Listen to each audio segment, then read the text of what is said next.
మళ్ళీ ఏమన్నా అంటే అప్పుడైతే చేశారు, మొగల్ రేకులో చేశారు, కొడుకుగాను ఇట్లా చేశారు. ఇప్పుడు మళ్ళీ ఏమన్నా మీకు మదర్ రోల్ అంటే చేస్తారా మీరు? ఆయనకా ఏమో తెలీదు. ఒకవేళ అంటే అంత ఇంపార్టెంట్ ఉంటే తప్పకుండా చేస్తాను. ఓకే, అంటే అప్పుడు చేశారు కదా, అవును. సో అప్పుడు కో ఆర్టిస్ట్ గా అంటే వైఫ్ నాకు తెలిసి జనాలు కూడా యాక్సెప్ట్ చేయరు అనుకుంటాను. అంత దూరం ఆలోచించలేదు. ఆపర్చునిటీ వచ్చినప్పుడు ఐ థింక్. మొన్న రీసెంట్ గా దయా గారు అంటే మొగల్ రేకులు ఆయన చనిపోయారు కదా, సో ఆయన గురించి నిజంగా బ్రదర్ అండి. అంటే నాకు మూడో అన్నయ్య. మా వారిది నాది మ్యారేజ్ చేసింది ఆయనే, మా ముహూర్తాలు చూసింది ఆయనే, టెంపుల్లో బుక్ చేసి అంతా అరేంజ్మెంట్ చేసింది ఆయనేనండి. కానీ ఆయన ఇటువంటి సిచ్యువేషన్లో ఉంటారని తెలీదు. రీసెంట్గా ఆయనతో అప్పుడే ఆయన ఈ విషయం తెలిసిన ముందే ఒక 1 వీక్ బిఫోరే మాట్లాడడం కూడా జరిగింది. అప్పుడు మాట్లాడాను. వితిన్ 1 వీక్లో నాకు ఈ న్యూస్ రావడం జరిగిందనమాట. కానీ నేను వెళ్ళలేదండి. ఎందుకంటే కొన్ని అటువంటి సిచ్యువేషన్స్ నాకు చాలా బాధగా అనిపిస్తాయి. అక్కడికి వెళ్ళి కంట్రోల్ అవ్వలేము. సో ఇక్కడే ఆ రోజంతా తన ఫోటో చూసుకొని నేను మా వారు చాలా బాధపడ్డాము. ఆ టైం నేను వెళ్ళేది కూడా కాదు, అందుకే వెళ్ళలేదు. బట్ మిస్ అయ్యాను. అదొకటి మా ఫ్యామిలీలో. ఇప్పుడు ఇన్ కేస్ మొగల్ రేకులు 2 చేస్తే ఆయన్ని బాగా మిస్ అవుతాం. ఓకే, అంటే ఎందుకు ఫైనాన్షియల్ క్రైసిస్ ఎందుకు వస్తుంది ఏంటంటే బిజీగానే ఉంటున్నారు కదా అందరూ ఆర్టిస్టులకి. సో ఎక్కువ క్యారెక్టర్లు చేస్తున్నారు, మంత్లో బాగానే వస్తున్నాయి, మళ్ళీ ఫైనాన్షియల్ క్రైసిస్ అవి ఎందుకు వస్తున్నాయి? అంటే పేమెంట్స్ అనేది మన తెలుగు ఇండస్ట్రీలో తక్కువ అండి, సీరియల్ ఇండస్ట్రీలో. అంటే వీళ్ళ కాస్టింగ్, వీళ్ళకి ఇచ్చే బడ్జెట్లో అందరు చూసుకొని చెయ్యాలి. ఇప్పుడు ఆర్టిస్ట్కి పర్ డే అని పేమెంట్ ఇస్తారు. మాకు 30 డేస్కి 20 డేస్ కూడా బిజీ ఉండట్లేదు ఇప్పుడు. ఒకప్పుడు అంటే ఒక సింగిల్ కెమెరా పెట్టి చేసేవారు. ఇప్పుడు డబుల్ కెమెరా పెట్టేసి ఒక 2 డేస్ వర్క్ 1 డేలో చేస్తారు.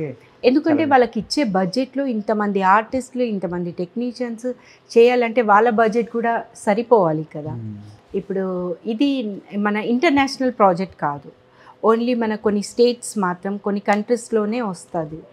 అదే మన బాలీవుడ్ అనుకోండి, హిందీ సీరియల్స్ అనుకోండి, అది ఇంటర్నేషనల్ ప్రాజెక్ట్స్ కాబట్టి వాళ్ళ ఇచ్చే కాస్టింగ్ ఎక్కువ ఉంటుంది, ఇక్కడ తక్కువ ఉంటుంది.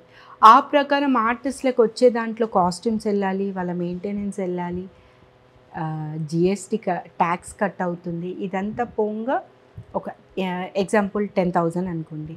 ఆ 10,000లో మాకు ఒక 4,000 to 4,500 మిగతా మెయింటెనెన్స్కి వెళ్ళిపోతుంది. ఒక 5,000తో మేము ఎలా చేయాలి? సో అది అక్కడ కొంచెం మైనస్ అవుతుందండి. సినిమాల్లో కాస్టింగ్ పరంగా కొంచెం ఎక్కువ ఉంటుంది కాబట్టి మూవీస్ చేస్తే కొంచెం పర్ డే పేమెంట్స్ ఎక్కువ ఉంటుంది. సో దానికి దీనికి చాలా డిఫరెన్స్ ఉంది. సినిమాలు ఏం ట్రై చేయట్లేదు? వస్తే తప్పకుండా చేస్తానండి, మంచి పాత్రలు. బాలకృష్ణ గారితో ఒకప్పుడు చేశాను, మళ్ళీ చెయ్యాలి, కానీ రావట్లేదు, అవకాశాలు రావట్లేదు, వెయిట్ చేస్తున్నాను.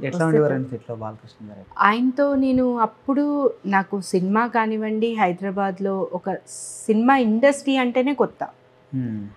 ఆ ప్రాజెక్ట్ నేను సీమసింహంగా నేను ఒక ఫైటర్గా చేశాను.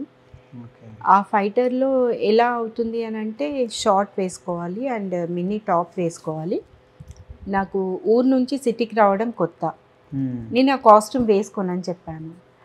అయితే ఎందుకు వేసుకోదా అమ్మాయి అని అడిగారంట. అడిగితే లేదు, అమ్మాయి షై ఫీల్ అవుతుంది, రమ్మనండి అని పిలిచి పక్కన కూర్చోపెట్టి నువ్వు ఏం చదువుకున్నావు అని అడిగారు.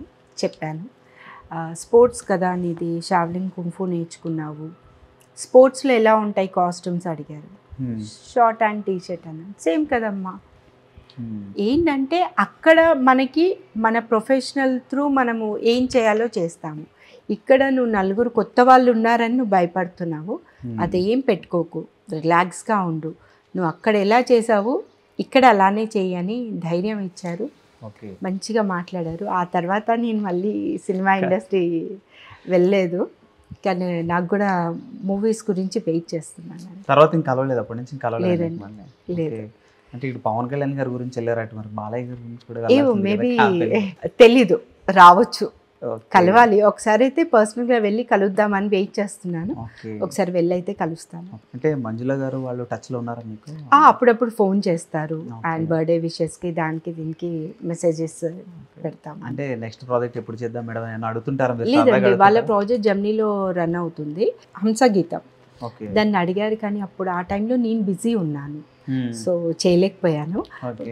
ఇప్పుడు కూడా రీసెంట్గా స్టార్ట్ అయిందంట, అడిగారు ఆయన రాలేదు. మళ్ళీ మేడం వాళ్ళతోనే వస్తుందేమో అంతే. ఓకే. అంటే మీ డ్రీమ్ ప్రాజెక్ట్ లాంటిది, అంటే ఈ క్యారెక్టర్ చేయాలి నేను అని ఉంటుంది కదా కోరిక ఎప్పటి నుంచి? యా యా అంటే డ్రీమ్ ప్రాజెక్ట్స్ అంటే నేను చెయ్యాలి అనేది అమ్మవారి పాత్ర ఉంటుంది కదా, దేవి కరెక్ట్గా సెట్ అవుతారు మీరు. సో అలాంటి పాత్ర ఇప్పటి వరకు నేను చేయలేదు. అమ్మోరు సినిమాలో రమ్యకృష్ణ లాంటి పాత్ర. అంటే క్లాసికల్ నేను నేర్చుకోలేదు, డాన్స్ అనేది నేర్చుకోలేదు, జస్ట్ సరదాగా చేస్తాను, చెప్పంగానే క్యాచ్ చేస్తాను. సో అలాంటి పాత్ర చేయడం అనేది నాకు చాలా ఇష్టం అనమాట. అలాంటిది రాలేదు. సో మిగతా పాత్రలు అన్నీ చేశానండి, ఇంచుమించు అన్ని, మదర్ టు డాటర్ అన్ని, వదిన అన్ని పాత్రలు చేశాను మోస్ట్లీ. ఆ ఒక్క పాత్ర ఉంది, అది వస్తే తప్పకుండా చేస్తాను. ఓకే. అంటే ఇప్పుడు చాలా మంది సీరియల్ ఆర్టిస్టులు కానీ సినిమా వాళ్ళు, సీరియల్ వాళ్ళు చాలా మంది యూట్యూబ్ ఛానల్ స్టార్ట్ చేశారు. అవును సార్, మీరు కూడా ఉన్నారు. కాకపోతే ఎందుకని మీరు నాకు ఉన్నారు, సబ్స్క్రైబ్స్ బాగానే వచ్చారండి. యాక్చువల్లీ మా ఇంట్లో కొన్ని రూల్స్ అని కాదు, అంటే అది మా బాధ్యత, ఆడోళ్ళ బాధ్యత. మా బాబుని చూసుకోవాలి అండ్ ఇంట్లో కొన్ని ఉంటాయి కదా, వంటలు సో నాకేమవుతుంది అని అంటే యూట్యూబ్లో ఒక కాన్సెప్ట్ కావాలి, అందరు చేసేలాగా మనం చేయలేము కదా, కొత్త కొత్త కాన్సెప్ట్స్ కావాలి. ఆ థింకింగ్కి మళ్ళీ నేను షూటింగ్ చేసుకొని అది నాకు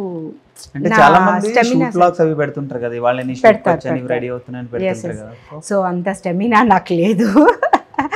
సో అందుకే నేను అప్పుడప్పుడు పెడుతున్నాను, ఎక్కువగా పెట్టట్లేదు. బట్ నిజంగా ఇప్పుడు చాలామంది నవీన గారు, అంజలి గారు వాళ్ళు షూటింగ్ చేసుకుంటా బ్లాగ్ చేయాలి అంటే చాలా కష్టం అండి. యా అట్లా చేశాను, హోమ్ టూర్ అలా చేశాను. ఇంకెక్కువ అంటే చూడాలి. కానీ ఎందుకో నాకు రియాలిటీకి అంటే అంత రియాలిటీ పెట్టినా చాలామంది జనాలు యాక్సెప్ట్ చేయట్లేదు. ఎందుకు మీ ఫ్యామిలీ విషయాలన్నీ బయట పెడుతున్నారు అని ఒక నెగిటివ్ కామెంట్స్ రావడం జరుగుతుంది. ఒక పాయింట్ ఆఫ్ వ్యూ అది కూడా ఆలోచించాను నేను, కరెక్టే కదా, ఎందుకు అన్ని విషయాలు షేర్ చేయాలి, కొన్ని చేస్తే సరిపోతుంది కదా అనిపించింది. అలానే కొన్నే చేశాను. బట్ బ్లాగ్స్ చేద్దాము అంటే నాకు టైం దొరకట్లేదండి. ఇప్పుడు మీకు ఇంటర్వ్యూ ఇవ్వడానికే లేదంటే 1 month నుంచి అడుగుతున్నారు. సో అంటే అన్నీ ఒక్కొక్కసారి ఫ్రీ ఉన్న టైంలో కూడా మనకు గుర్తురాదు. సో పెద్దగా యూట్యూబ్లో వచ్చేది ఏం లేదు, అది మొత్తం అదే అనుకుంటే వెళ్తే మనకు పేమెంట్స్ వస్తాయి. బట్ నా ప్రొఫెషనల్ వచ్చి యాక్టింగ్ అండి. నాకు మంత్లీ ఒక 20 days, ఇప్పుడు 30 days వరకు ఇచ్చినా ఐఎమ్ హ్యాపీ. ఇంట్లో ఎట్లా మేనేజ్ చేస్తారు? మా అత్తయ్య గారు ఉన్నారండి. ఇప్పుడు మా అత్తయ్య గారు మొన్న యూఎస్ వెళ్ళారు, మా మరిది గారు అక్కడ ఉంటారు. ఒక 4 months వెళ్ళారు, చాలా కష్టమైంది నాకు. మళ్ళీ వచ్చేసారు. సో మార్నింగ్ ఫుడ్ ప్రిపేర్ చేసి రావడం, మళ్ళీ ఇక్కడ చూసుకోవడం, అది కొంచెం నాకు చాలా టాస్క్ అనిపించింది. మళ్ళీ అత్తయ్య వస్తే మా బాబుని ఫుడ్ అంతా మా అత్తయ్య చూసుకుంటారు. So happy. ఇప్పుడు కొంచెం ఒక 1 month నుంచి అయితే కొంచెం ఫ్రీ అయ్యాను. ఓకే. అంటే మీకు మీ వారికి పరిచయం ఎట్లా? అవునా, నాకు మా వారికి 2003లో ఆయన యాడ్స్ ప్రొడ్యూసర్గా చేశారు. ఒక 2 ads చేశారు, శారీ యాడ్స్. అప్పుడే నేను కూడా సింహం ఒకటే మూవీ చేశాను. ఆ తర్వాత నాకు ఆపర్చునిటీస్ వస్తున్నాయి, అలా మూవీస్ చేసుకుంటా ఈ ఆపర్చునిటీ కూడా వచ్చింది. దాంట్లో ప్రొడ్యూసర్గా చేశారు, నేను మోల్డింగ్ చేశాను, దాంట్లో 1 of the main lead చేశాను. అలా ఫ్రెండ్గా పరిచయం అయ్యారు. అలా ఇద్దరికి అండర్స్టాండింగ్ వచ్చింది. సో మాది లవ్ రిలేషన్ 7 years అండి, 7.5 years. ఓకే. మొగల్ రేకులు కమిట్ అయ్యాక 2008లో మొగల్ రేకులు కమిట్ అయ్యాను. 2009లో మా మ్యారేజ్ జరిగింది. దయాగారితో పాటు ఇంకెవరెవరు తెలుసండి ఇట్లా అందరూ? అంటే మన రాజేష్ అన్న అంటే మన ఇంద్రనీల్ గారు మా మ్యారేజ్కి వచ్చారు. బిందు నాయుడు గారు వచ్చారు. ఆయన తర్వాత వచ్చారు. మేమంతా వెళ్ళిపోయిన తర్వాత ఆయన వచ్చారు. అది మేము అందరూ అది అనుకున్నాం, మేము మొగల్ రేకుల టీం అంతా ఇక్కడే ఉన్నారు మొత్తం. సో హ్యాపీ అనిపించింది. మేఘన అక్క వీళ్ళంతా నా మ్యారేజ్కి నా ఫ్యామిలీ తప్ప మా అత్తగారి ఫ్యామిలీ ఉన్నారు అండ్ నా మొగల్ రేకుల ఫ్యామిలీ ఉన్నారు. అంటే ఎవరు ఏమని లేదా, ఎందుకు ఇట్లా లవ్ మ్యారేజ్ ఇట్లా? అయ్యో ఇంట్లో బాగా జరిగాయి కానీ ఇంకా ఫిక్స్ అయిపోయాను. ఎందుకంటే నా గురించి ఆయన 7 years నుంచి వెయిట్ చేస్తున్నారు. సో అది కరెక్ట్ కాదనిపించింది. సో తర్వాత మ్యారేజ్ అయిన సెకండ్ డే ఈవినింగే మా అక్కగారు మా బావగారు కాల్ చేయడం జరిగింది. ఏదో నిన్న చేస్తే అయిపోయేది కదా అనిపించింది.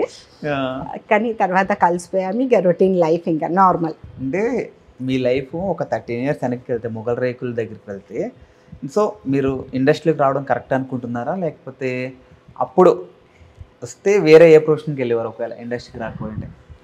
అంటే నేను ఈ పొజిషన్ వెళ్ళాలి అనే థింక్ అయితే లేకుండేనండి. అంత ఆలోచన లేదు, అంత మెచ్యూరిటీ లేకుండే నాకు. కానీ నిజంగా ఆలోచించుంటే కనుక ఏదో ఒక మంచి స్థాయిలో ఉండేదాన్ని అనుకుంటా. అంటే ఇది కూడా మంచి స్థాయి కాదు అని కాదు, బట్ టైం టు టైం నాకు సీరియల్ ఇండస్ట్రీ ఆ టైంలో చాలా హెల్ప్ చేసింది. అంటే ఆపర్చునిటీస్ ఒకదాని ఇంకా ఒకటి రావడం, నేను బిజీ అవ్వడము, నా యాక్టింగ్ ఇంప్రూవ్ చేయడం అనేది ఇది నాకు బర్త్ అనుకోవాలి. ఓకే. బట్ నాకు అప్పుడు అంత నాలెడ్జ్ లేదండి. అంటే మెచ్యూరిటీ లెవెల్స్ ఇప్పుడు శ్రీలీల ఉంది, ఆ అమ్మాయి 20 సంవత్సరాలే, కానీ ఆ అమ్మాయి మెచ్యూరిటీ లెవెల్స్ ఒక రేంజ్లో ఉంటాయి. ఆ ఎనర్జీ లెవెల్స్ మన తెలుగు అమ్మాయి నిజం చెప్పాలంటే అది అదృష్టం ఇప్పుడు మన తెలుగు ఇండస్ట్రీకి. ఆ అమ్మాయి రేంజ్, ఆ అమ్మాయి మెచ్యూరిటీ లెవెల్స్ చాలా పీక్స్లో ఉంటాయి.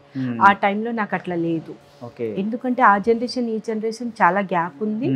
ఇప్పుడు జనరేషన్ చాలా ఫాస్ట్ ఉంది. అప్పుడు ఏంటంటే మమ్మీ ఏ చెప్తే అదే, డాడీ ఏ చెప్తే అదే, మనం ఏం చేయాలి అనేది వాళ్ళు.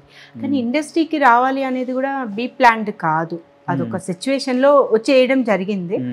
వచ్చిన తర్వాత కూడా ఈ రేంజ్కి వెళ్ళాలి, ఈ క్యారెక్టర్స్ చేయాలి అనే చూసింగ్ లేదు మనకి. వచ్చింది చేసుకుంటా వెళ్ళిపోవాలి, అరే ఆ టైంకి డబ్బులు రావాలి, మనకు గడవాలి అనేది మాత్రమే నేను ఆలోచించాను.